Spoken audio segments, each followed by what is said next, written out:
No niin, hei, Forever Modesta pitkästä aikaa. Ja mulla on yllättynyt Fifa-jättäni mukana. Tuotiin mun tämmösen kerrostaloasunnon alkanut kelloriin puttailemaan ja vastaavaa.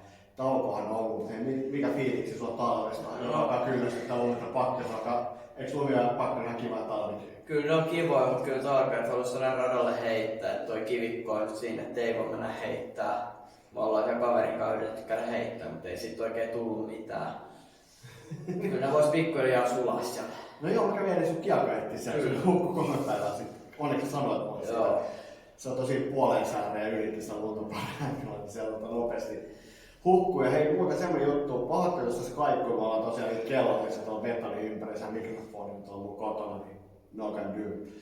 Mut hei, mennään me puttailemaan ja ihmetellään ja höpistäänkö lisää. Joo, käsillä.